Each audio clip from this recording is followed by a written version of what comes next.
ఈ సందర్భంలో చేపట్టినటువంటి కార్యక్రమాల గురించో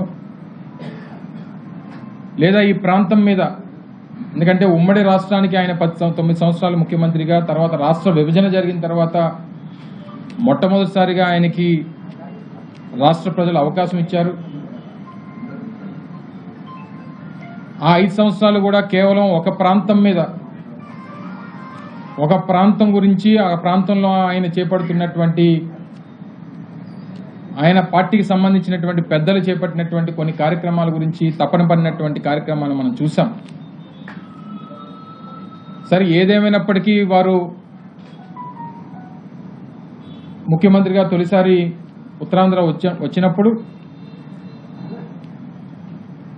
భవిష్యత్ కార్యక్రమాలు ఏంటి అనేటువంటివి చెప్పాల్సినటువంటి బాధ్యత, రానటువంటి కాలంలో ఈ ప్రాంతానికి ఏం చేస్తాం అనేటువంటిది చెప్పాల్సినటువంటి బాధ్యత సహజంగా ఉంటుంది. కాబట్టి అవన్నీ పక్కన పెట్టి ఇంకా జగన్మోహన్ రెడ్డి గారిని నిందించేటువంటి కార్యక్రమం, ఈ ప్రాంతానికి వైఎస్ఆర్ కాంగ్రెస్ పార్టీ ప్రభుత్వం గతంలో 5 సంవత్సరాలు ఏదో అన్యాయం చేసినట్టుగా వారు చిత్రీకరించేటువంటి ప్రయత్నం మనం చూసాం. ముఖ్యంగా అందులో Bhogapuram international airport, Bhogapuram international ఎయిర్పోర్ట్కి సంబంధించి 2019లో వైఎస్ఆర్ కాంగ్రెస్ పార్టీ అధికారంలోకి వచ్చేటువంటి సమయానికి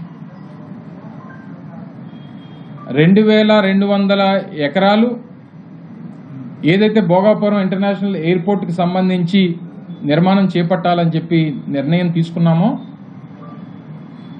అందులో ఆ రోజు మేము అధికారంలోకి వచ్చినటువంటి సమయానికి ప్రభుత్వం చేతిలో ఉన్నటువంటిది కేవలం 377 ఎకరాలు. 377 ఎకరాలు మాత్రమే ఆ రోజు ప్రభుత్వం ఆధీనంలో, ఆ 2200 ఎకరాల్లో 377 ఎకరాలు మాత్రమే ప్రభుత్వం ఆధీనంలో ఉంది. దాదాపు మిగిలిన 1850, 1900 ఎకరాలు అసలు ప్రభుత్వం ఆధీనంలో లేదు, రైతుల ఆధీనంలోనే ఉంది. కానీ ఆ రోజు ప్రజల్ని మభ్యపెట్టడానికి 2019 ఫిబ్రవరి 14 ఒక శిలాఫలకం వేసేసి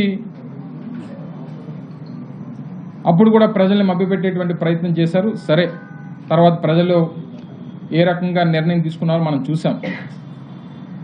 ఇప్పటికి కూడా ఆయన చేసినటువంటి కార్యక్రమంగానే దాన్ని చిత్రీకరించడం అనేటువంటిది చాలా ఆశ్చర్యానికి గురి చేసింది. ఎందుకంటే గత సంవత్సరం మే 3వ తారీఖున అనుకుంటా భోగాపురం ఇంటర్నేషనల్ ఎయిర్పోర్ట్కి సంబంధించి